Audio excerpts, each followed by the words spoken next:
pessoal, tudo bem? Bom, hoje nós vamos falar um pouquinho sobre modificações metabólicas mediante diferentes tipos de treino, periodização nutricional, como no treino aeróbio, né, que a gente pode fazer na academia, na esteira, ou em ergômetros, ou na academia com treinamento de resistência, de musculação, né, junto com a minha amiga, a doutora Aline Davi. Vamos ver se é por aqui a gente consegue.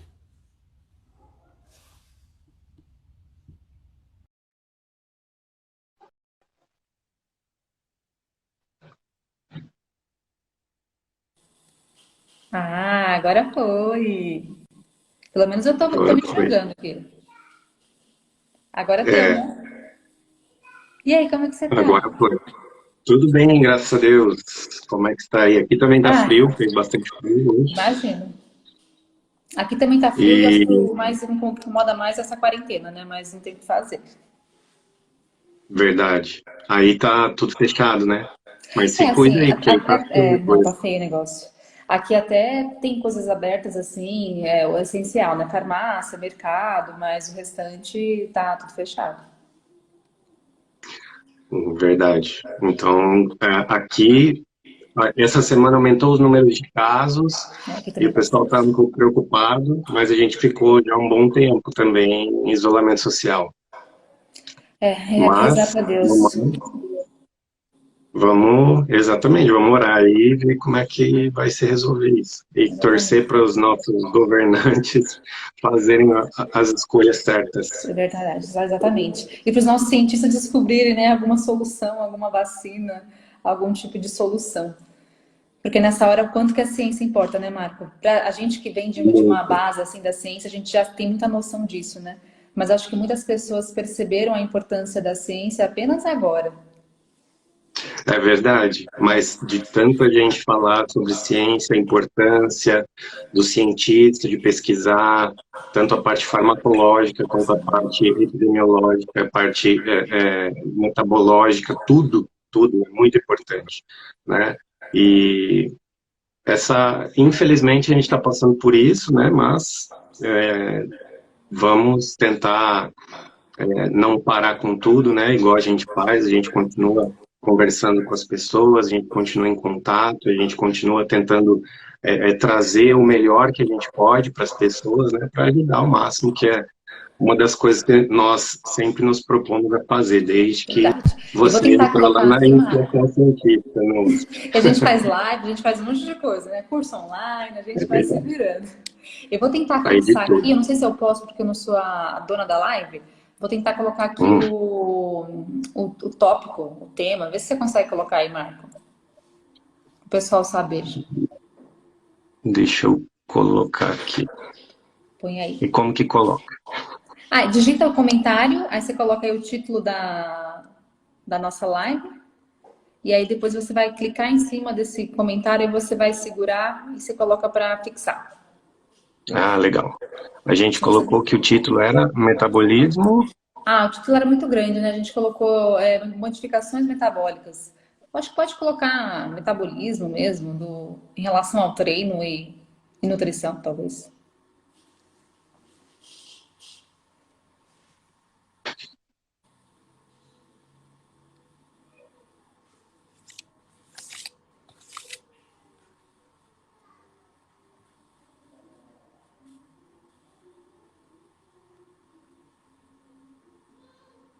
Pronto. Aí, perfeito. Vamos lá, então. Acho que a gente pode focar, Marco, o que você acha? Pensar em um treino de força? Na verdade, assim, né? É muito difícil a gente separar, compartimentalizar tudo, né? Vieram algumas pessoas pedir para falar sobre treinamento em diferentes fases, por exemplo, no fisiculturismo, em pré-contest, em off-season. E aí, assim, na verdade, a gente tem que pensar o esporte não fracionado, né? Mas a gente tem que pensar pelo tipo de esforço físico que a gente vai ter, a demanda de cada modalidade, por exemplo, né? Se a modalidade é de força, se a modalidade é de resistência ou potência, e aí a gente precisa entender Todos primeiro esses isso, né? aspectos, né? Concordo. Exatamente. Quando a gente pensa em modalidades de força, a primeira coisa que vem na minha cabeça é proteína.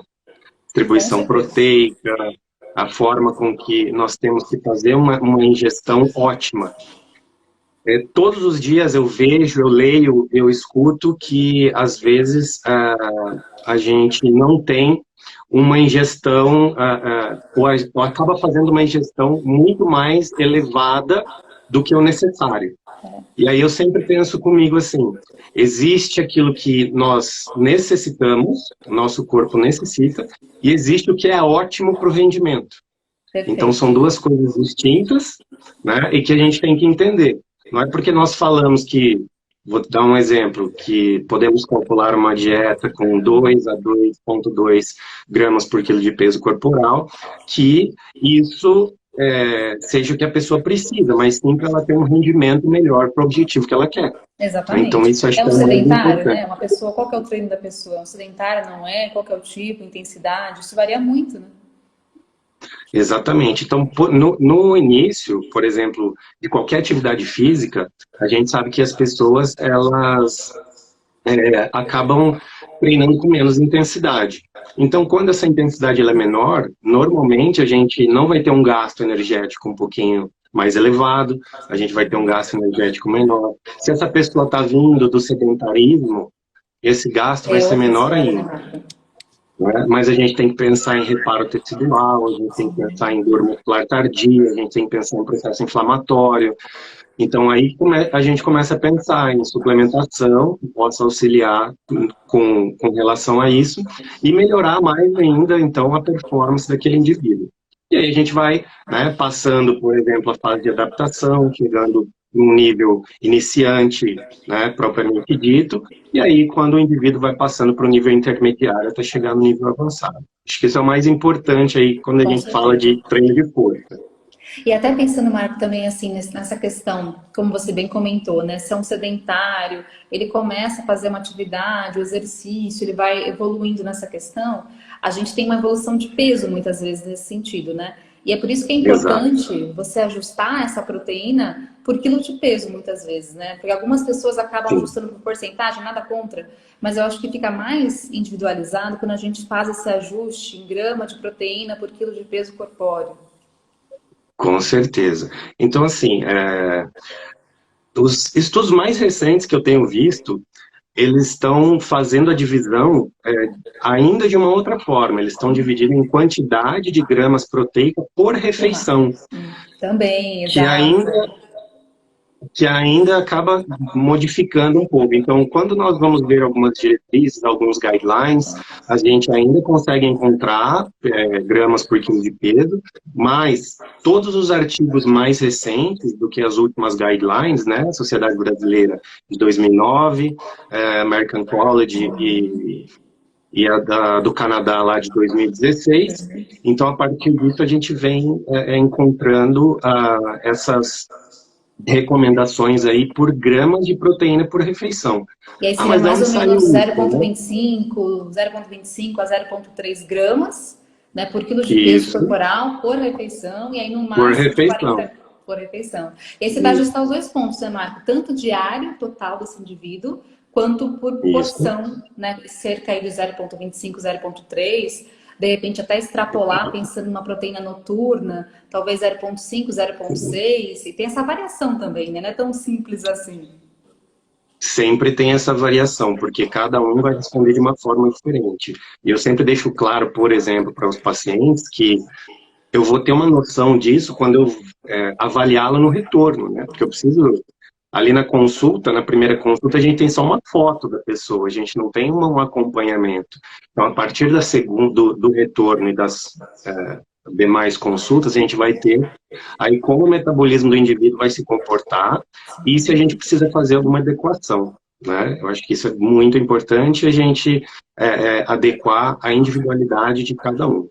Perfeito. A quantidade proteica, né, do 0,25 ou 0,3 gramas por quilo de peso por refeição, na verdade não saiu do nada, né? Então a gente tem alguns trabalhos muito importantes, né, que um dos primeiros foi em 2012 e depois em 2014, né? Os trabalhos do Luc Van Loon, do Morton, do do Stuart Phillips. Então, a gente tem alguns trabalhos bem interessantes mostrando a quantidade proteica, a quantidade ótima, né, de proteína que nós podemos ingerir para ter uma máxima, um desencadeamento aí de síntese proteica miofibrilar. Então, só que eu ainda escuto aquela velha história, quanto mais melhor. E aí a pessoa está lá comendo 4 gramas por quilo de peso, 5 gramas por quilo de peso. E é complicado isso, né, Marco? Porque gera uma saciedade gigantesca para a pessoa, ela não consegue equacionar e colocar os outros nutrientes, carboidratos, lipídios, e até uma questão de desbiose intestinal, né? Desbiose intestinal e uma coisa que acontece muito, refluxo gastroesofágico. Então, ocorre um probleminha lá no relaxamento do esfíncter esofágico inferior e a pessoa começa a ter refluxo. Mas por quê? Por causa do volume de comida que ela tem que ingerir. Então, a gente tem que pensar em tudo isso, né? E quando você acaba ingerindo muito mais alimento de fonte animal, você acaba ingerindo também mais lipídios, né? Então, tem que pensar na composição corporal, em tudo isso. Então, na verdade, é uma gama de coisas aí que a gente transforma num curso. A gente transforma num curso. 20 horas. Mas falou uma coisa interessante, né? E logo, logo vai ter curso, hein? Logo, logo vai ter um curso aí sobre isso. Pensando, você falou uma coisa bem importante de síntese de proteínas miofibrilares, elas flutuam também ao longo do dia, né? E a hipertrofia vai ser um resultado disso de modo mais crônico, constante. Então, eu tenho momentos de um estímulo maior, de repente, depois de um treino de força, e eu tenho, de repente, um estímulo menor, de repente, mais catabolismo, quando a pessoa fica mais tempo em jejum e por aí vai, né? Então, a gente tem que pensar numa reação onde eu tenho um estímulo maior disso, é como se fosse assim, né? Eu tenho lá uma parede, eu tenho os bloquinhos que eu construí uma parede. Se de repente eu fui lá e dei uma porrada e quebrei a parede, isso acabou com a sua síntese proteica, né? Então é uma questão de não só estimular, mas de você manter aquilo e a longo prazo. Eu sempre, quando eu vou falar sobre esse assunto, eu começo falando sempre sobre a degradação proteica e não sobre a síntese. Apesar de que a degradação ela é extremamente importante, porque nós temos o uso da nossa musculatura para o treinamento e para a atividade física diária. E essa degradação proteica também está incluso o remodelamento da nossa massa muscular. Então, isso é extremamente importante. Então, nós temos lá vários sistemas, né, que fazem essa reciclagem proteica, esse turnover proteico, Bictina, e outras, né? Então, isso é bem importante da gente falar. E o que vai modular, né, essa degradação proteica? Principalmente a insulina. Né? Muita gente acredita que a insulina principalmente vai regular o anabolismo, mas na verdade, na parte proteica, ela regula a degradação. Porque se a gente for pegar os artigos que mostram, uma concentração levemente elevada de insulina já tem a capacidade de brecar a degradação proteica por volta de 50%. Então, isso é extremamente importante. Acho que nenhum estudo mostrou que, além desses 50%, é possível de brecar mais a degradação proteica, mas, como a gente já falou, não é interessante brecar por completo, porque a gente precisa da remodelação.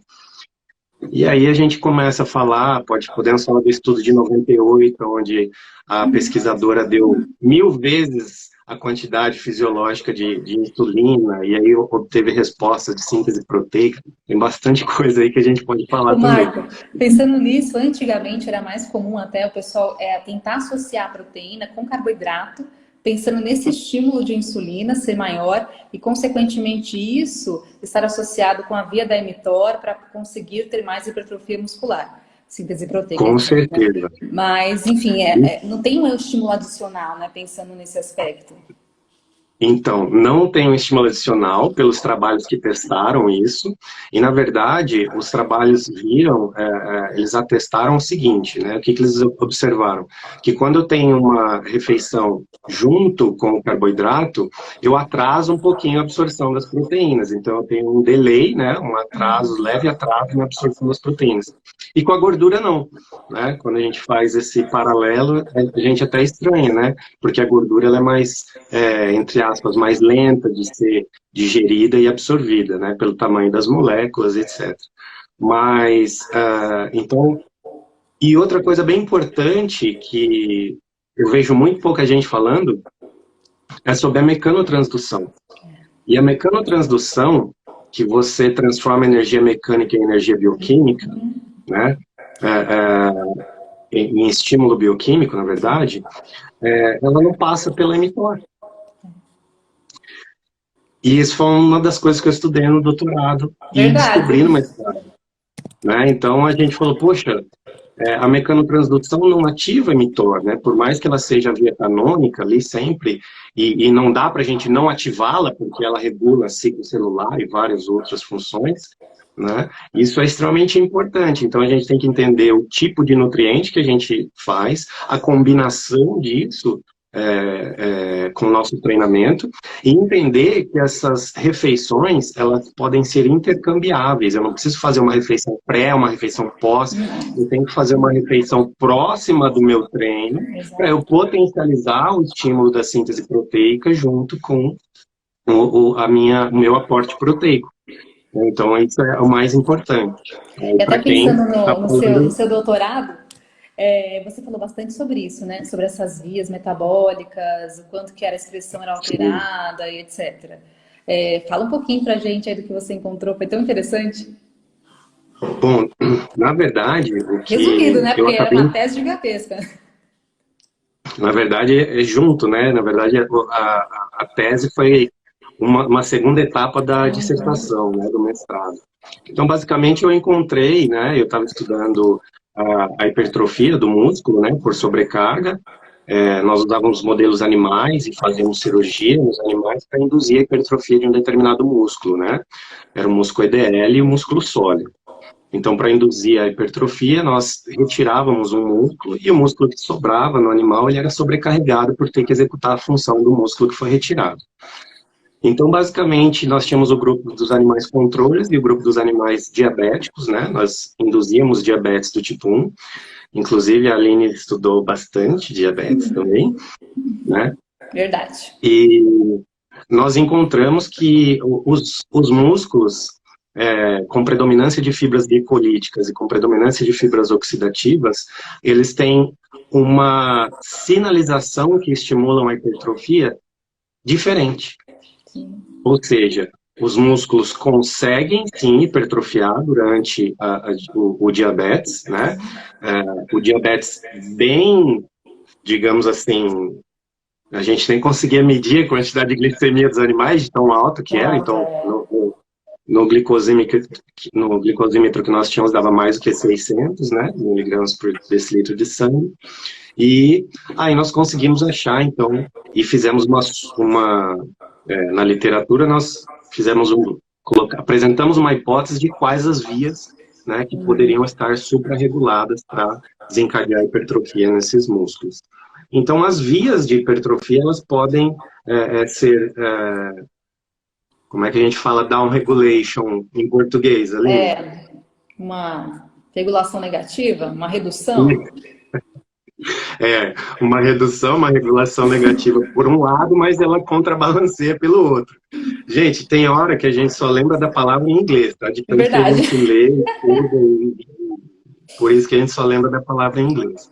Mas eu acho que isso é muito interessante porque nós sabemos que é possível, por exemplo, utilizar de vias biomoleculares alternativas para induzir lá o mesmo desfecho biológico, que é a hipertrofia muscular.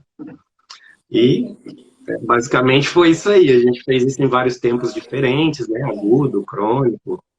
A gente fala dessa questão molecular, mas na verdade na nossa prática clínica a gente tenta se basear nisso, né, Marco? A gente traz uma informação que pode ser complexa, pode ser difícil, mas para tentar traduzir isso em quanto que eu vou oferecer para o meu paciente, em quantidade de proteína, qual que vai ser a recomendação em cada ponto, e por aí vai, né? O nosso foco é esse. Pensar nessa síntese, pensar depois na hipertrofia, etc. Então é fundamental entender essas vias metabólicas, né? E o pessoal fala muito da mTOR, né? mTOR acho que é a principal aí que o pessoal conhece, acho que melhor, talvez. O que é interessante, né? Como a gente tem, por exemplo, a via da mecanotransdução, a via da mecanotransdução ela é principalmente ativada pela FAC, né? A quinase focal. Então, se nós ativarmos a via da mTOR junto com a via da mecanotransdução, é por isso que a gente tem um aumento, né, exponencial aí na quantidade que nós temos na síntese proteica. Então, por isso que a janela anabólica, que antes era dita 1 hora após o treino, imediatamente após o treino, a gente tem estudos mostrando que essa síntese proteica, ela fica elevada, né, junto ali após o treinamento, por até mais de 24 horas. Então, não é uma janela anabólica, é um portal anabólico. Um portal, exatamente. E o pessoal achava antigamente, não, eu tenho que tomar meu whey protein, meu shake logo após o treino. E não é bem assim, a gente pode esperar um pouquinho, né? E você sabe que o estudo que mostrou isso, ele é de 2001. Já faz um tempinho, né? O estudo do Rasmussen. Só que em 2000, já tinha saído um estudo mostrando que não tinha janela anabólica, com um estudo mostrando de 3 a 5 horas após o treino, você mantinha uma taxa elevada de síntese proteica. Então, assim, nós precisamos fazer uma boa investigação da literatura e o mais importante, entender a metodologia do artigo. Com certeza. E o artigo de 2001, que mostrou que existia essa janela anabólica, o método, né, que ele fazia era um método de pool de aminoácidos, que era um catéter entrando na artéria que chega no músculo e medir a quantidade de aminoácidos que está saindo do músculo. E só que isso não mede efetivamente se aqueles aminoácidos estão sendo incorporados pela síntese proteica miofibrilar contrátil. E basicamente outros tipos de metodologia acabam testando e fazendo realmente, de fato, com aminoácidos marcados, infusão contínua de fenilalanina, por exemplo. E aí nós temos uma variedade de coisas. Mas dá muita coisa. E pensando em leucina, Marco, pensando na quantidade de leucina em mais ou menos por volta de 3 gramas por porção, para ter talvez mais esse estímulo da via da mTOR, o que você acha? O que é interessante, né? O interessante é que a leucina, ela é o aminoácido que mais tem o poder de fazer essa ativação, né, da síntese proteica miofibrilar. Só que nós temos que entender que a leucina sozinha não consegue sintetizar a proteína.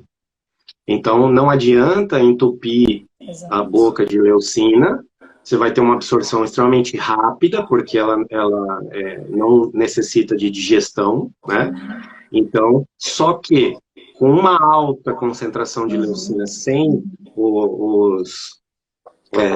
os outros nutrientes adequados e todos os aminoácidos essenciais, a gente não tem produção de proteína. Então, como que a gente pode utilizar o poder da leucina, entre aspas, para nos auxiliar? Escolher a fonte de proteína ideal para a gente distribuir ao longo do dia e fazer as escolhas com relação à quantidade, pensar na saciedade do nosso paciente e, lógico, no resultado final do desfecho biológico, que é o que a gente precisa que esse indivíduo atinja o resultado dele. Então, sim, é importante... Whey protein, né, Marco? Whey protein, lógico, nós temos vários tipos de whey, mas normalmente o whey protein já apresenta uma quantidade bem interessante de leucina, né? Não tem que adicionar mais um BCA ou uma leucina isolada ali no meio. Com certeza. Normalmente, todos os whey proteins aí tem no mínimo 6 gramas de BCAA e vão ter aí no mínimo 3 gramas de leucina por dose, que já é mais do que o suficiente. Hoje a gente tem o whey protein, né, como uma das melhores fontes, né, principalmente por causa da sua taxa de absorção, que é de 8 a 10 gramas por hora, extremamente mais elevada do que os outros tipos de proteína, né, como caseína, por exemplo. Sim. E até pensando no whey vegetal, hoje a gente tem umas opções um pouquinho melhores, né? Uma combinação um pouco melhor, lógico que não é tão interessante quanto o whey protein, mas quem é vegano, eu acho que ele consegue, sim, ter uma distribuição aí um pouco mais adequada. Então, o que eu comecei a estudar quando começaram a sair essas proteínas veganas, né? Então, basicamente, tem alguns estudos bem recentes, 2018, 2019, que me fez pensar no seguinte: o nosso organismo não precisa de proteína, o nosso organismo precisa de aminoácidos. Então, nós podemos obter essas fontes de aminoácidos de diversas fontes distintas. E quando nós pensamos em proteína vegana, nós podemos utilizar um blend proteico de diversas proteínas veganas para conseguir uma melhora na disposição e na concentração desses aminoácidos. E até a E que é quantidade tem que ser um pouco basicamente... maior, né, Marco? Exatamente. Eu vi basicamente de 1/3 a 50% a mais do que a proteína de origem animal. E até pelos Tem um fatores estudo bem... antinutricionais que eles apresentam, na própria composição do vegetal, é necessário ter um aumento, né? E aí eu penso, por exemplo, mais nesses fatores quando a gente vai fazer o consumo não do pó proteico, mas de uma dieta vegana em si, dando ênfase em alimentos, né, que nós queremos que sejam fontes de proteína e, na verdade, tem os fatores antinutricionais.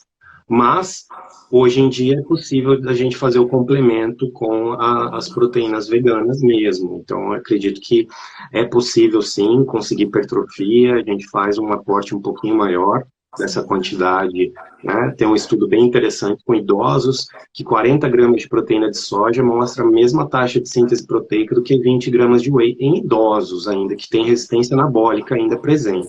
Então, acho extremamente válido, né? Não desabono meus pacientes veganos, a gente faz aí um trabalho bem interessante também.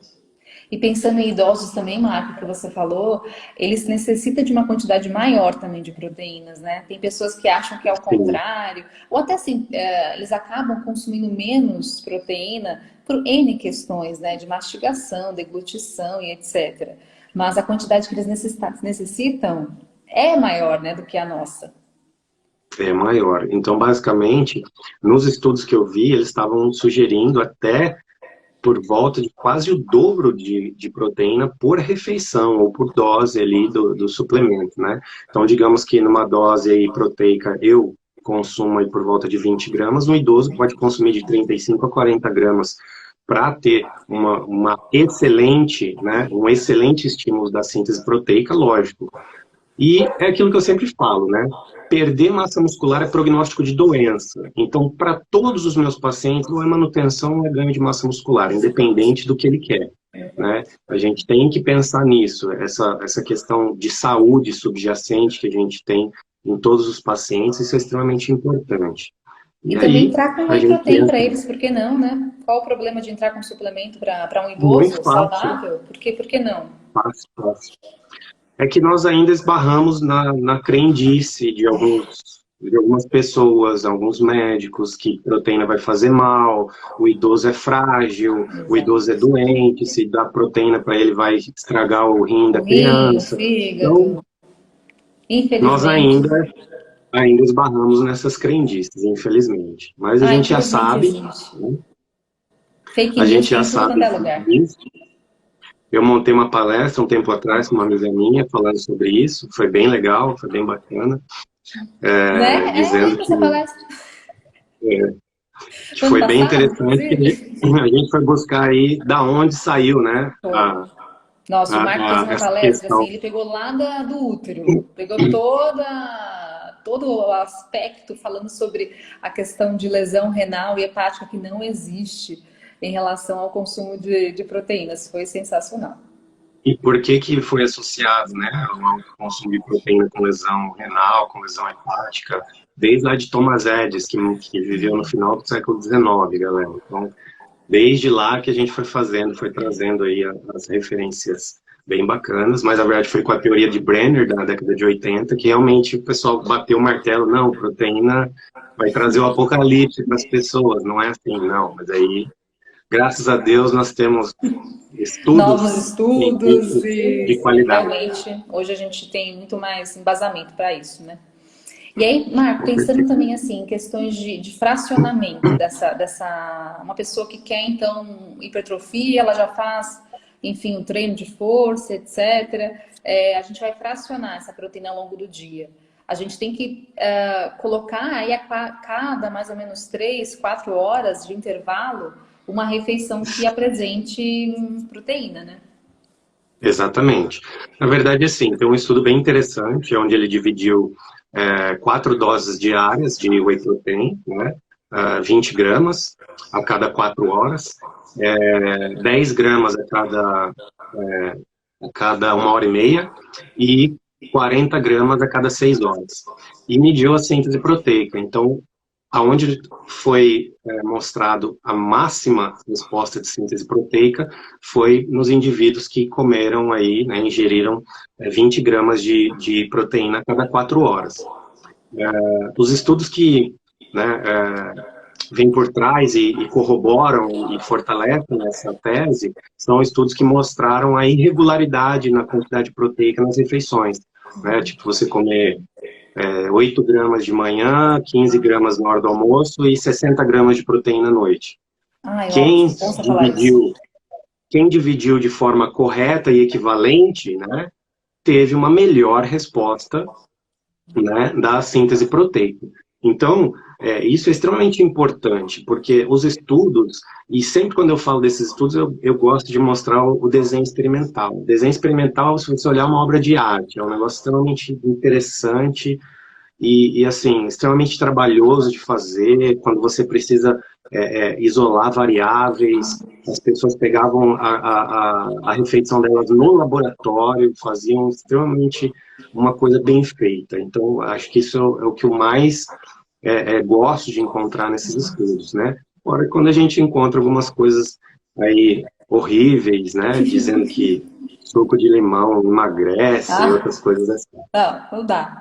Mas então, bem, Marcos, se pensar nesse sentido, ó, vamos supor assim, a pessoa ela visa uma hipertrofia. Ela vai pensar o seguinte, então eu vou comer 2 bifes de, enfim, sei lá, de bovino ou filé de frango no almoço, no jantar e deu, tá bom. Então isso não seria interessante, né? Ele vai talvez ter uma quantidade maior do que ele necessita no almoço, no jantar, e aí de repente no lanche da tarde, café da manhã, na ceia, ele não vai ter essa quantidade. Então é importante ter uma constância separada aí, dividida ao longo de cada refeição, né? E pensar também na proteína noturna. Na quantidade que vai ser adicionada, visto que na noite a gente fica várias horas aí em jejum, né? Tem paciente que me pergunta, eu tenho que levantar à noite, de madrugada, para comer minha proteína, fazer uma refeição? Eu falei, também calma lá, né? Não precisa de tudo isso. Mas, de repente, ajustar uma quantidade maior de proteínas aí à noite, na ceia, antes de dormir, é um ponto interessante também, né? Você acha o que da caseína, por exemplo? Ou você acha que não vale a pena mais? Então, basicamente assim, a gente sabe que a caseína ela tem uma taxa de absorção um pouquinho mais lenta, mas uma coisa interessante que a gente precisa entender é que eu penso assim, se eu vou pedir para o meu paciente usar o whey protein, se eu pedir para ele usar a caseína também, então são 2 suplementos que ele vai ter que adquirir, comprar e gastar dinheiro. Né? Então eu tenho que entender também a realidade do meu paciente, para ver se ele tem a condição de comprar isso. Por quê? Porque nós conseguimos mimetizar a taxa de absorção da cafeína fazendo uma refeição mista. Então a gente pode fazer isso, a gente pode utilizar uma refeição mista, né, próximo da hora de dormir, e aí a gente tem que pensar também na questão da saciedade, e tem pessoas que também não gostam de, entre aspas, encher o estômago antes de dormir. Porque, na verdade, quando eu prescrevo esse tipo de alimentação pré-sono, né, por volta de meia hora ali, quando a pessoa já está se preparando para ir dormir. Mas aí eu penso num iogurte proteico, eu penso em algo que seja mais fácil para a pessoa fazer. E aí, o que eu gosto de fazer é dar várias possibilidades, né, várias alternativas. Então, eu gosto de fazer isso. Né? Mas, lógico, tem a pessoa que chega lá, senta na minha frente e fala, tenho 5 potes de caseína, 3 de betalanina, creatina, até o ano que vem. Então, dá pra gente fazer bastante coisa legal. Dá para fazer muita coisa, né, Marco? Não tem uma estratégia só. A gente pode pensar em várias condições. E aí, como você falou do iogurte, tem uns, hoje em dia, tem vários, Hoje em dia a gente encontra de tudo quanto é tipo no mercado. A gente tem alguns que são adicionados com caseína, inclusive, também, né? Exato. Alguns têm caseína e é whey. Então, bem interessante, a gente pode fazer isso. E outra coisa que a gente tem que entender, não é porque a proteína ela é de mais lenta absorção, ela é absorvida mais lentamente, que isso vai causar aí um problema, né, na síntese proteica. Porque o que vai regular isso é o treinamento contra uma resistência. Né? Então, o importante é você fazer a refeição contendo proteína. né? A gente pensa, porque senão só fazer refeições proteicas ao longo do dia sem treinar, você hipertrofiaria, e não é assim que Não. funciona. Nós precisamos do estímulo mecânico, né? Como nós falamos, daquela quantidade importante que a leucina traz, né? Em combinação com o estímulo mecânico, a gente vai ter aí uma ótima resposta. Então, acho que E isso até, é bem Marco, também se a interessante. pessoa tomar proteína, comer proteína, no superávit calórico, calorias acima do que necessário, e ficar vendo Netflix, ela vai engordar, né? Essa proteína vai acabar, a parte dela consegue virar gordura. Né? Sim, só que tem uns artigos Tem muito um porém aí, né? interessantes. Tem Isso é artigos importante falar. interessantes mostrando que de 400 a 800 calorias a mais advindo de O proteínas, que é bastante, hein? não houve modificação na composição corporal. Mas Exatamente. para onde foi essa energia? Então, pessoal, nós temos a termogênese dos alimentos, né? Sim. Então, basicamente, a proteína é o macronutriente que mais utiliza energia para ser metabolizado, né? É, depois vem o carboidrato e, por último, a gordura, que é facilmente metabolizado. Mas a gente tem que entender também, quando você falou da pessoa que come lá 2 bifes enormes no almoço e 2 bifes enormes na janta, é que tudo aquilo de proteína que ele está colocando no seu organismo, quanto daquilo vai ser direcionado para a síntese de proteína? Ou vai Quanto virar daquilo vai orelha? ser direcionado para a síntese proteica?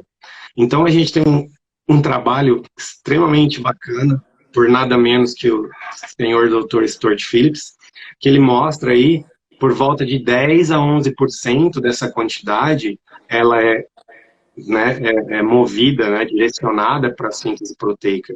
E isso quando o treino de resistência é muito bem feito. Né? Ou seja, você vai para academia só para passear, para trocar ideia, para Não conversar, vale a pena. o treino é meia boca e a dieta é meia boca, realmente, você vai ficar procurando receita milagrosa para ter o resultado. Sem Mas, treino não tem o que fazer, Marco. Não adianta, né? Pode ser o ajuste exatamente, que for. Tem que pegar pesado. Não adianta, não tem escolha. por isso, por isso que as pessoas ficam procurando a fórmula mágica, ficam procurando o que eu posso tomar, o que você está tomando, passa para mim o que você está fazendo. Não, gente, você tem que treinar e comer de forma extremamente adequada. Né?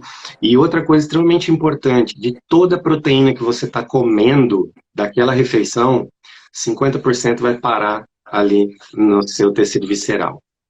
Né? Então, se você está comendo 30 gramas de proteína, 15 vai ficar ali, ó, intestino, proteínas viscerais. Então tem que entender isso, não é quanto mais melhor. Quanto mais, Exatamente. significa que mais vão ser degradados. E agora imagina se você está utilizando um whey protein isolado, porque você adora o isolado por causa do gosto, Ah, é e ótimo você aí falar sobre isso. quanto que você vai estar jogando fora? Além dos 50% que ficam ali próximos dos enterócitos, a gente tem quase 40% que vão ser utilizados para formação de ureia, para produção de neurotransmissor, ou próximo vão ser convertidos em, sei lá, produtos para o ciclo de Krebs, aminoácidos Ou glucosidônicos, por exemplo. em excesso, Marco, pode causar Exato, desbiose intestinal também, né? O que não é interessante, uma com questão metabólica. certeza. Eu encontro muito. Ah, eu estou comendo. O que você está comendo? Batata doce e frango. Eu falei, o resto. Porque toda a- esse problema da desbiose, ele consegue ser minimizado e quase totalmente eliminado quando você faz o consumo adequado de legumes e Fruta, verduras. verdura, Né? legume, fibras. Exatamente. Porque tem Mas não muita gente que fazem, né? critica, Fica só no não frango, fazem. batata doce, não coloca nenhum brócolis, aí complica. No máximo um raminho de brócolis. Um Eu falo, raminho isso assim. aí não dá Dá nem pra pro cheiro. nada. Então, eu sempre recomendo a todos, no mínimo, 4 tipos distintos. Todo mundo sabe que o prato colorido é o prato saudável, né? Todo mundo sabe disso, né? Só que não coloca em Não prática. coloca. Então, eu falo, no mínimo, 4 tipos distintos de legumes e verduras. Se quiser pôr mais, pode colocar mais também. Ô, Marcos, não Só tem que aí aquele o povo pessoal que faz assim, ah, eu vou colocar uma colherzinha de chia, uma colherzinha de chá de chia. Fazer aquele tem, iogurte com chia? Um pouquinho só, tem. adianta para o dia inteiro, né? E não come fruta, não come verdura, não come legumes, não come nada disso, né? Não adianta. Eu vou te falar que desde que eu comecei a atender, eu encontrei uma pessoa que não comia frutas, legumes e verduras de jeito nenhum. Então, era um paciente, era um adolescente já saindo da adolescência, realmente tinha alguns problemas psicológicos, e foi a única pessoa que eu tive que realmente fazer prescrições e mais prescrições que realmente eram justificadas, né? Porque hoje a gente tem prescrições totalmente injustificáveis aí, né? Então, que eu me lembre só dessa parte. Então, você olha para a pessoa, você vê que ela tem os sintomas característicos de hipovitaminose, né? Não consome direito. Então, a gente tem que prestar atenção nisso também para todos os nossos pacientes, né? E para o paciente que é desportista ou atleta, aí não tem o que fazer. Você tem que escrever lá e ele tem que seguir de fora a fora. Não tem nem que perguntar nada. O que tem que comer é isso e come e acabou. Acho que isso é importante comer. E aí, falando na questão, eu sei que não é nosso assunto, mas pensando nessa questão que você disse, carências de vitaminas e minerais, muitos acabam apelando para polivitamínicos, né? Então eu como uma fruta, uma verdura, um legume, não tem problema, eu tomo uma cápsulazinha ali de polivitamínicos e tudo bem. Já encontrei pacientes, né, já passaram comigo pacientes que acham que suplementação, shake, etc., são melhores do que alimento. Mas aqui no shake, no polivitamínico, tem tudo que eu preciso. Então, uma coisa importante que a gente tem que entender é que o nosso corpo não foi feito para viver de pó e de cápsula. Então, a gente tem que entender uma questão chamada de proporção de micronutrientes. Por que a proporção de micronutrientes é importante? Porque não adianta eu utilizar todos de uma vez. A gente tem competição por sítio de absorção. Então, o exemplo mais básico de todos é o cálcio e o ferro, né? Então, eu sempre falo, olha, você vai no banheiro, vai sair caro quando você for no banheiro, se você tá... Às vezes até a cor, né? Sai um xixi lá rosa, verde, amarelo. Exatamente. Né? Então, é isso mesmo que o pessoal fala, toma isso aqui que é tudo de A a Z e vai suprir todas as necessidades. E realmente é pelo contrário, né? Então, e os estudos mostram que a absorção e a biodisponibilidade dos micronutrientes são muito melhor aproveitados quando eles vêm dos alimentos in natura. Tem sinergia, né? Tem sinergia de todos os nutrientes que estão ali dentro. Eles são prontos para aquilo. Com certeza. É diferente de pensar numa cápsula. É claro que a gente pode prescrever isso, né, Marco? Mas desde que seja bem calculado. Então, a gente vai colocar lá qual que é o mineral, qual que é a vitamina, qual que é a forma que ela estará pronta, para não ter competição. Quando você pensa num suplemento de A a Z, ele tem tudo ali competindo entre si, sem ter uma biodisponibilidade adequada. E isso não é interessante. É verdade.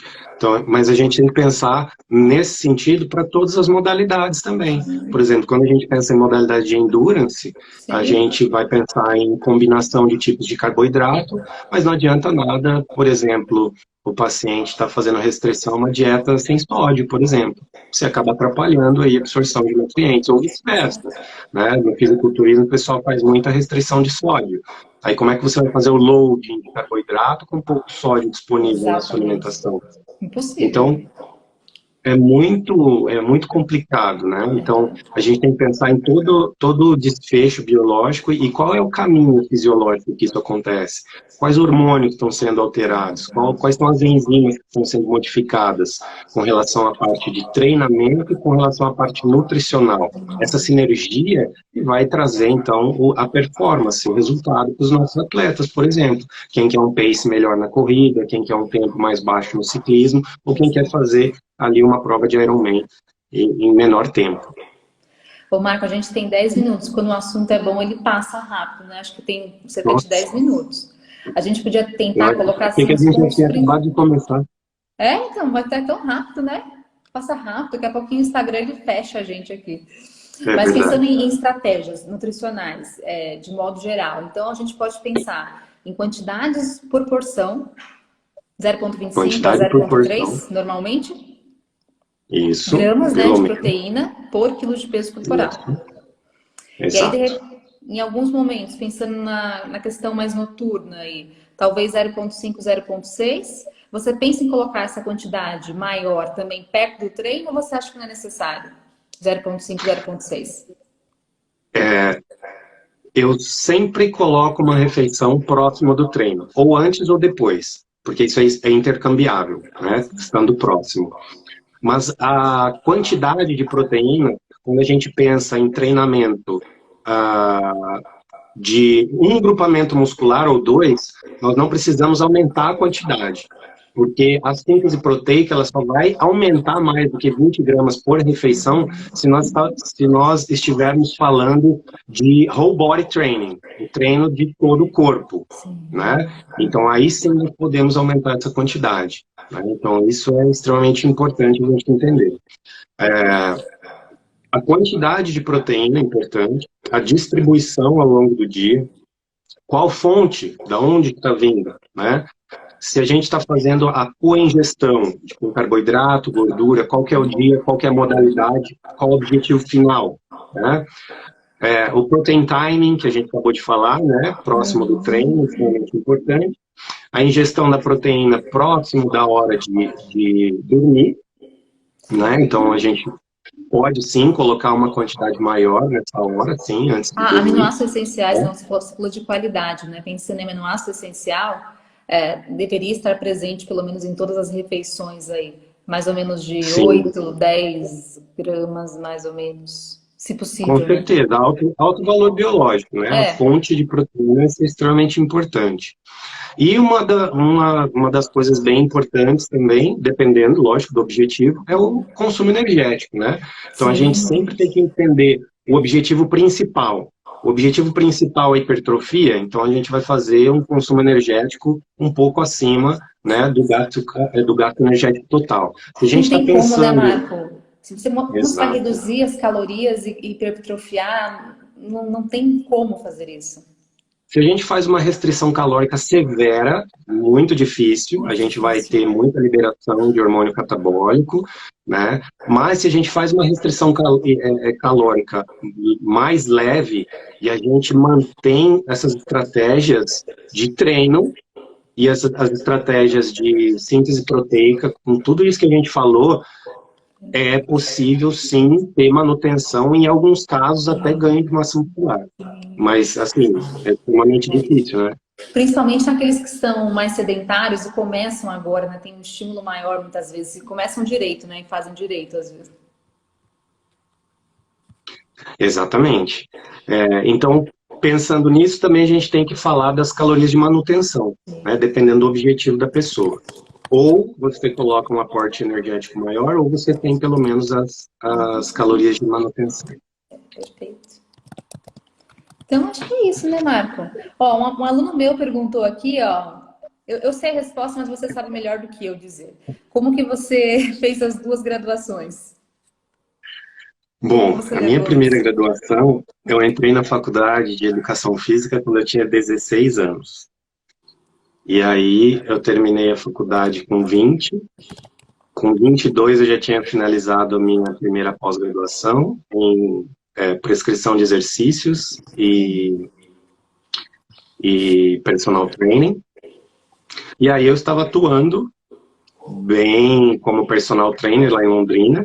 E no ano de 2009 eu fui para São Paulo.